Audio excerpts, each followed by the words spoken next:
All right, guys, what's going on? What's going on? Let me do something here. I need to do something here, guys. Hang on just a second. There we go. Let me turn this light off back here. Hang on just a second, guys.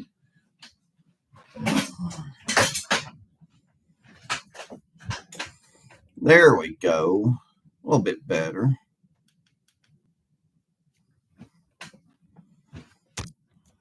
Now that's a little bit better. Let me see.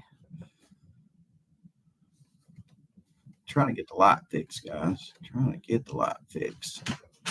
All right, we'll just do it. We'll just do it like that. Can you see and hear me okay, everybody? Let's get that out of the way first. And boy, have I discovered something.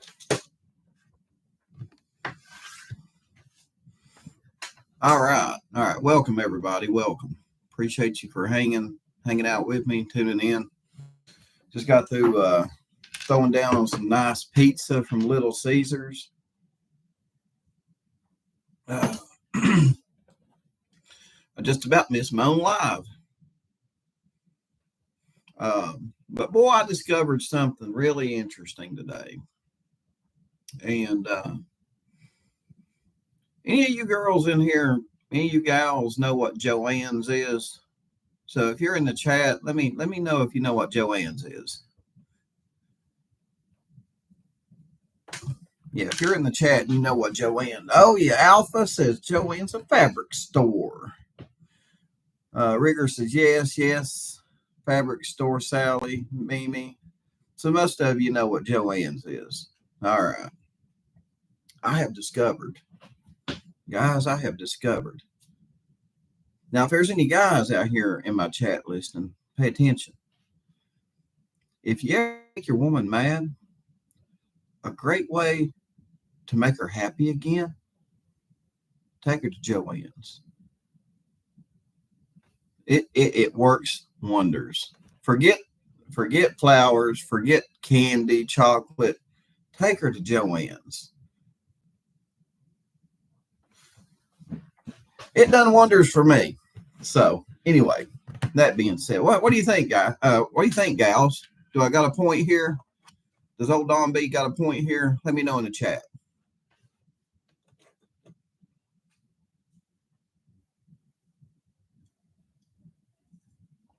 Oh, closer to you says Hobby Lobby. Shopping is always a win, Lindsay says. You sound experienced. Great idea. I actually like the store. It was pretty nice. First time going in it. Tried comparing it, I guess, to a Hobby Lobby. Now it's a lot smaller than a Hobby Lobby, but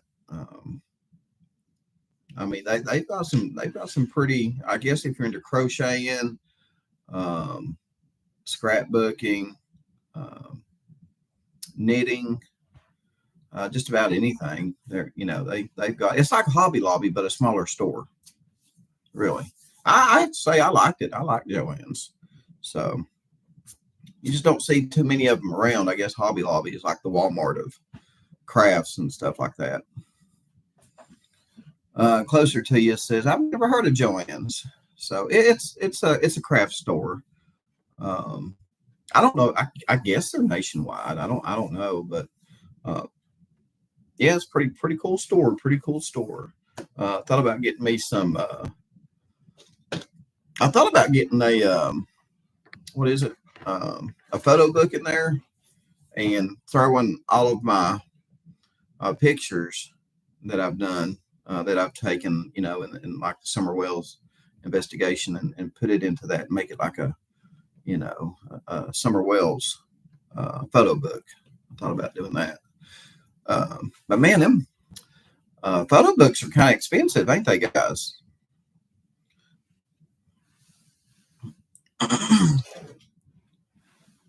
So let's get into what the title of the video is about here. Do you guys in the chat? Lindsay says scrapbooking is expensive. Do you guys remember Seth making a statement where Now I'm not saying Seth accused Katie of doing this, and I'm not accusing Katie of doing this. Let's get that out there in the open and clear right now. Let's see. But do y'all remember Seth making an accusation or not? Yeah, accusation that of the theory. He had a theory that Sebastian may have been overdosed by Katie. Do y'all remember that? Sassy says, yes, I do. There's old Don. What's up, Garrett? Yep, I remember that. Yes, on Nancy Gray. Yeah. So we're going to talk a little bit about that, guys. That kind of puzzled me. I'm like, wait a minute. Sleep aid. Because we've done it. We've done it. We've given a kid, a little bit of sleep aid to help them go to sleep. Have to say we've done it. But I was curious, right? After hearing that, I was curious. Because like the police are saying, like, what was it? That credit guy, he said, what we're going to do is just, go over the information that we've already gone over, maybe put a fresh set of eyes on it. So I'm going over the information that I've already heard and just kind of putting a fresh, interesting mind on it. You know what I mean? A fresh, curious mind. Curious. So, Baby Kisses said it can kill kids. Yeah, I've got a bottle of it right here. Actually, we still... I actually use this for mowing the yards and stuff like that. Like if I have a bad, because I don't know what it. I think I've got. I think I'm allergic to. I take this right here. I think I'm allergic to ragweed because I'm out there weed eating, and I don't know what I hit, but there's some kind of weed that I hit with the weed eater, and man, it makes me itch. It kind of makes everything swell, and I get real snotty.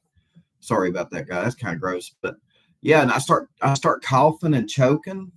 So I probably need to go see an allergist. But yeah, this right here.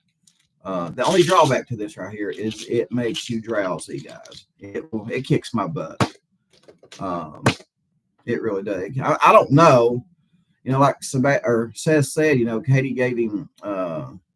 Well, let's go ahead and just. I got I've got Nancy Grace pulled up here, so let's take a listen to it here, guys. Hang on just a second. Following are paraphrase questions and responses from Seth after a polygraph was conducted. What is your theory of what happened to your son, Sebastian? What did Seth say? He explained to me that Sebastian was routinely taking a sleep aid, and he believes that Sebastian probably wouldn't go to sleep. So his mom, Katie, overdosed him and caused his death. So there we go. Were y'all able to hear that okay? Let me know in the chat if you was able to hear that.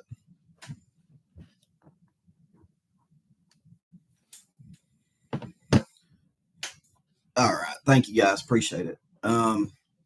So I was curious. First of all, I was like, I got to do some research. And according to the results that I found on Google, some of the search results, because, I was like, how much diphenhydramine do you need for it to be fatal? And it was like around 1 gram or more. So around the 1 gram mark, you start seeing, you start having convulsions, hallucinations, psychosis, seizures. That's around the 1 gram mark, which would be 1,000 milligrams. I can't believe I remembered that, guys. Wow, I ought to work at Walgreens or something. Anyway, so that would be a lot. That would be a lot. No matter if it's in liquid form or pill form, like this right here. That would be a lot. Okay, how many pills would that be? Well, each one of these is 25 milligrams. So, and this bottle right here holds 100. So you're talking about like half the bottle to equal 1 gram, around half the bottle of this, which would be about 50 pills. So, I mean, just alone, that's a lot. And you would know what you're doing. You know what I mean? If you gave a 15-year-old 50 of these, even 10 of them, you would know what you're doing. Even if this was in liquid form, guys, in liquid form, you would have to give like probably 2 or 3 tablespoons, and you would know you're giving too much.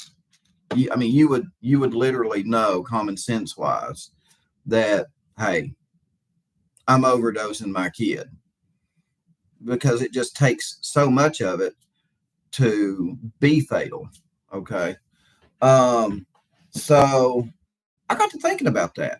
You know, when Seth said that to whoever was on Nancy Grace, you know, I thought, well, that's interesting. So I'm going to go back over that with a curious mind, do some research on it. And, you know,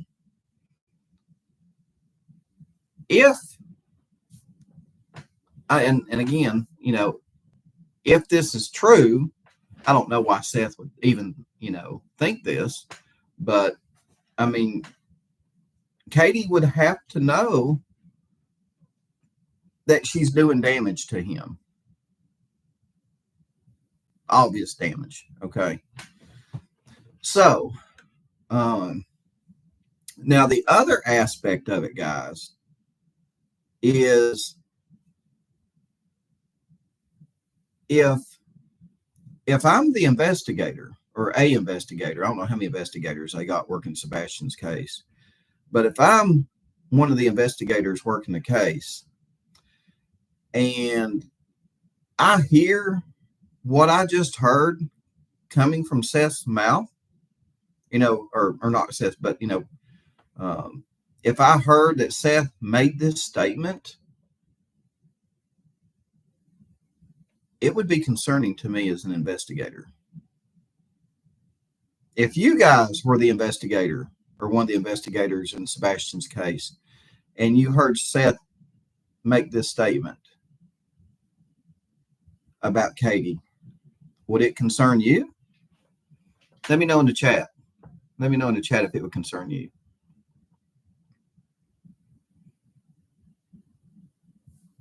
Lindsay said, I'd have questions. Fine Summers Truth says, definitely. Sassy says, my daughter took clonidine in the past and it would knock her out.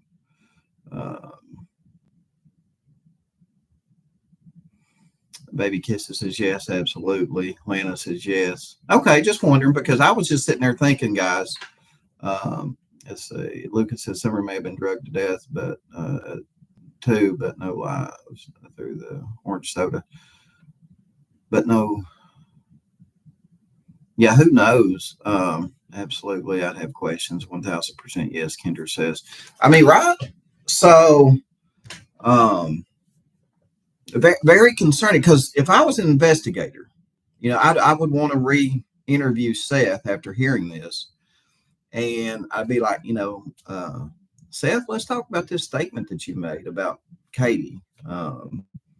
So go ahead and tell me a little bit why you have this, you know, theory that Katie could have overdosed Sebastian. You know, he wouldn't go to sleep, and, you know, I mean, I would definitely, as an investigator, re-question Seth about that, because that's very,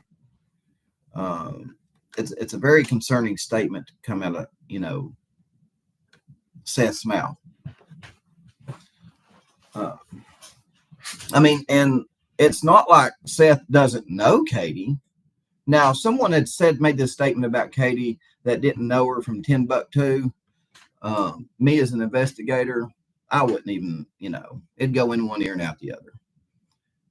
But Seth, knowing Katie the way he does, and to make this statement, if I was an investigator, yeah, me and Seth would be having a little sit down, and I'd be like, "Hey, bud, please fill me in as to what made you say this statement, please."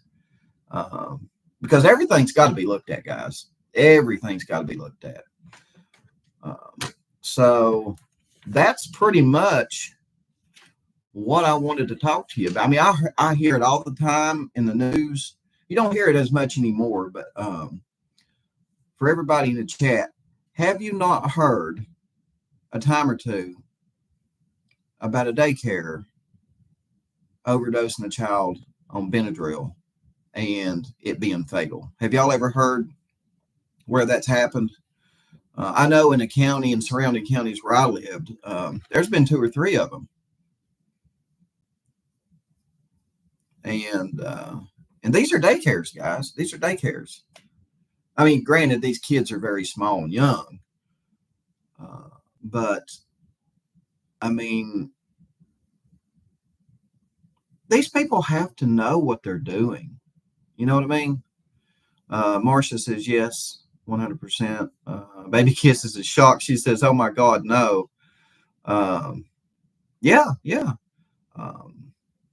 Matter of fact, I will actually, let me see here.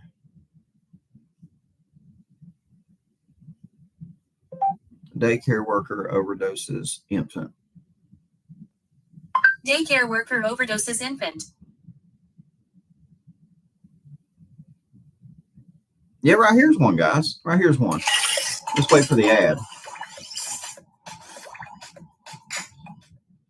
Forget the stress. Let's see here. We send you everything you need to start the school year. I mean, it's scary, guys, happening in a daycare. A daycare worker is behind bars in Fulton County, charged with second-degree murder after a baby died in her care. That worker was arrested on Monday, and hours ago, a judge denied her bond after a baby boy, just 6 months old, died at a daycare in Southwest Atlanta. And Latasha Gibbons, well, she's joining us from that daycare. And Latasha, you have the task today of speaking with that child's mother.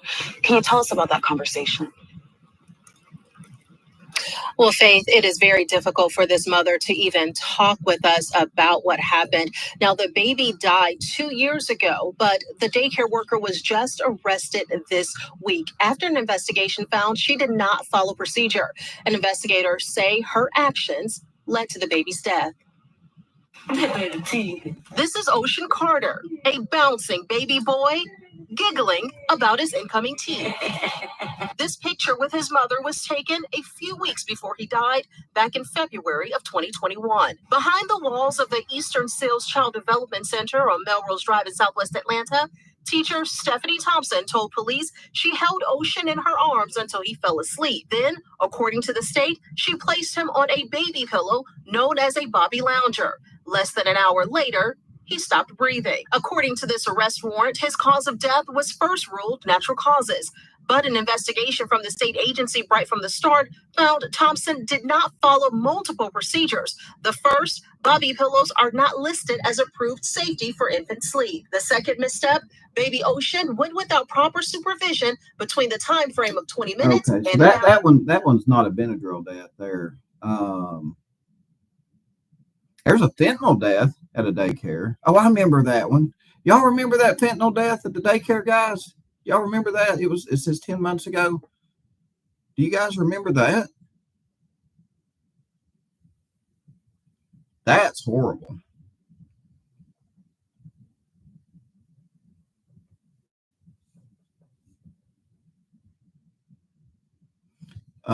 But yeah, it happens.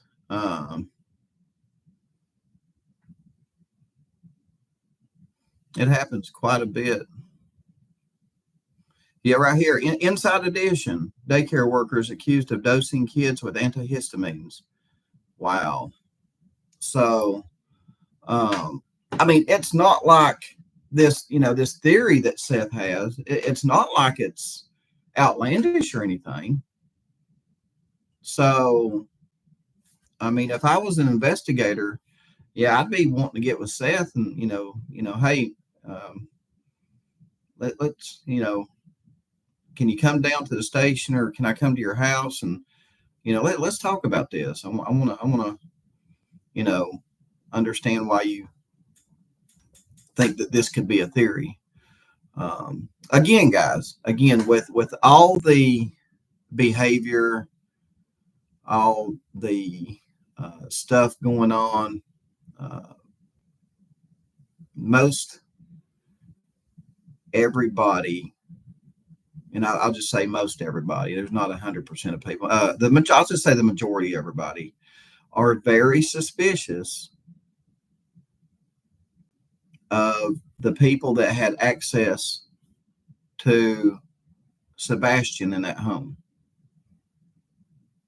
So, I mean, I don't know. A lot of stuff. I mean, it wasn't, apparently it wasn't rosy. It wasn't a rosy family in that household, apparently. There were some issues going on, with, we all heard an issue with, what is it? Chris not wanting Sebastian in the home because of faith. Something going on there. We heard anyway, we also heard from Seth about the horrible incident that happened to Sebastian under Chris and Katie's care, where he had to get, receive therapy and all that stuff. So it's, it's not like,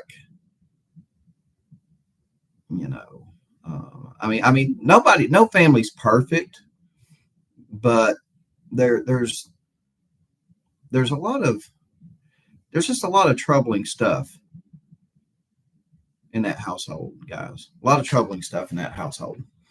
So anyway, again, this is going to be a 30-minute live, guys. It's coming up on 9:30. Again, probably one of the shortest podcasts here in true crime, but I just like getting on here, picking your brains, letting you know what's on my brain, and talk about it and then get off. So, I mean, what do you think, guys?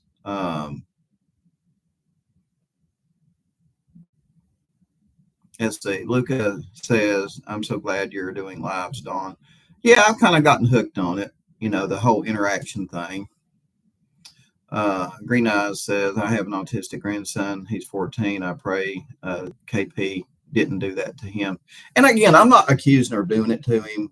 And I'm sure Seth's not accusing her of doing it to him. But he had that theory, right? And he put it out there for the whole world to hear.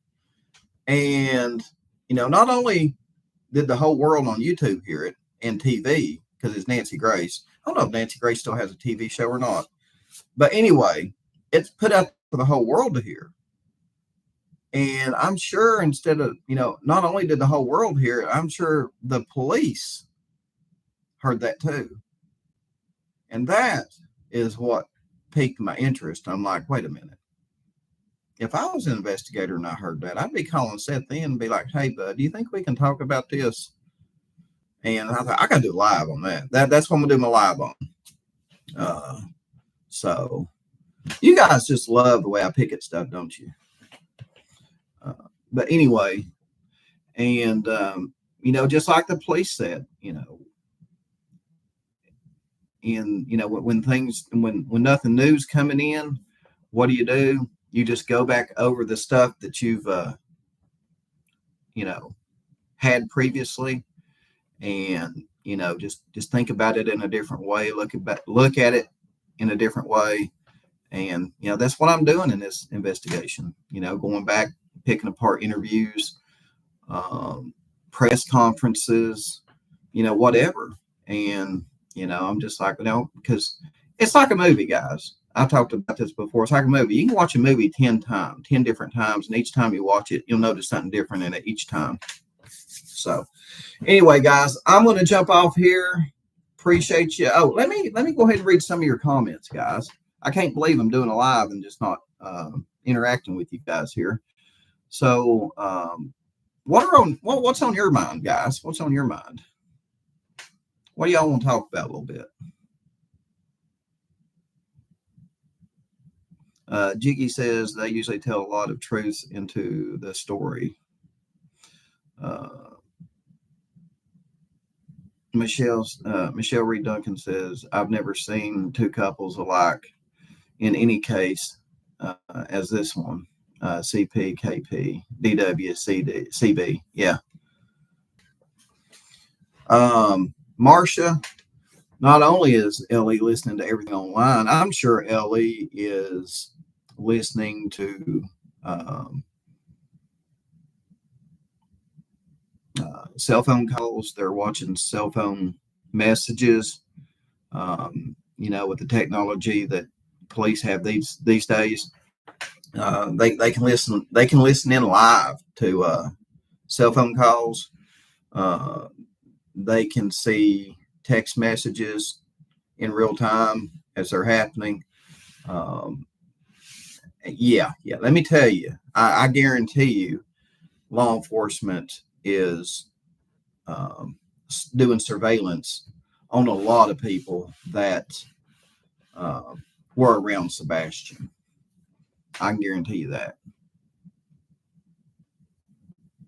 Now, what bothers me is, though, I'll tell you what bothers me is, now this, you remember when Craddock and them kept saying, there's no evidence, there's nothing at this time to lead to foul play or, nothing criminal or anything like that.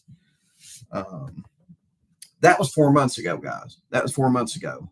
And I don't think we've heard anything really from them since. But again,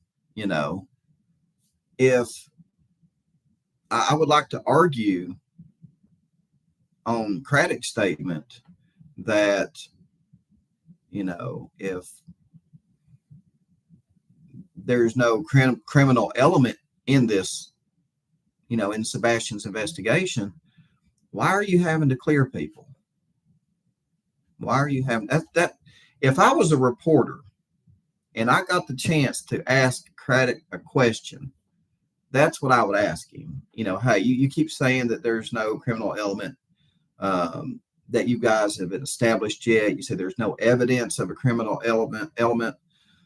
Well, then why do you have to clear people? Why do you say nobody's been cleared yet? Why are you having to clear people if there's no criminal element to this investigation? If I was a reporter, I would love to ask Craddock that question. Maybe maybe a news station will see this and ask him that question. Crazy Country Gal says, yeah, runaway wouldn't be criminal, right?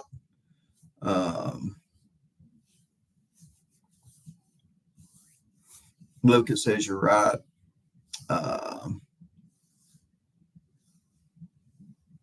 Let's see. Baby Kisses says a teen, 14 years old, in California, missing 3 years. He was living homeless in Utah. A teen, 14 years old in California. Yeah, but let's see. And Baby Kiss said he was autistic. Yeah, I mean, but again, guys, I really think that I don't know the whole story behind that, Baby Kisses, but there's a lot of stuff in this investigation that concerns us. Like no, Sebastian's scent was nowhere around the house. You know what I mean? What did he do? Ride a bicycle from inside the house, outside the house, and take off? That, along with other stuff, has made this case very speculative on social media. And again, if police want to, kind of tone down the speculation, they can come out and be a little more honest with their, with the stuff that they're saying. And I do not think it would hurt the investigation. Also, I'm kind of one of those people where, what is that guy down in Florida? Grady Judd. I'm kind of like him. If I got my eyes on you, I ain't got no problem letting you know that I'm kind of breathing down your neck. I ain't got no problem with that. I'm going to say, I'm going to say Seth is innocent. I'm going to come out and publicly say it. Because if I've got suspicions on certain people, I want you to know old Don B's on to you. I want you to know old Don B's on to you. And that, it cuts down on the speculation of other people being involved in Sebastian's disappearance. Like if Seth has been cleared and police just haven't come out and publicly said he's cleared. I'm sure old Grady Judd would definitely come out and say, yeah, his dad's cleared.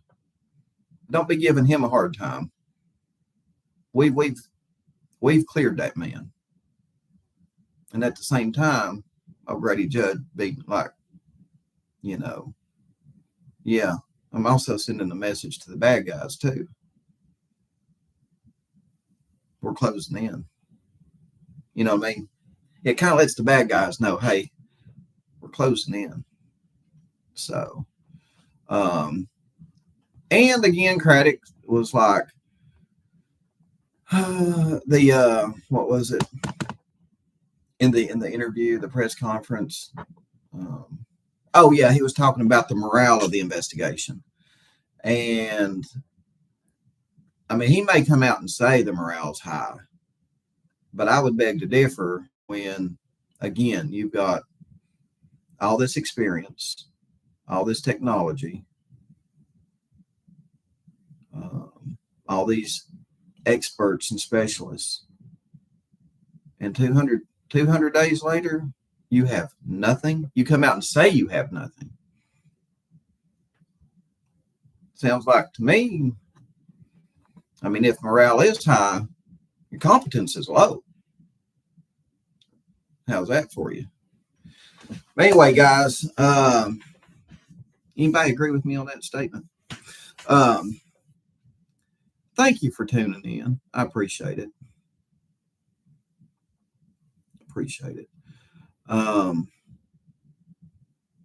Yeah, I mean, there's still people out there that think he's run away, but if the runaway theory is viable, Craddock ain't doing no favors for that theory by saying we've not cleared nobody.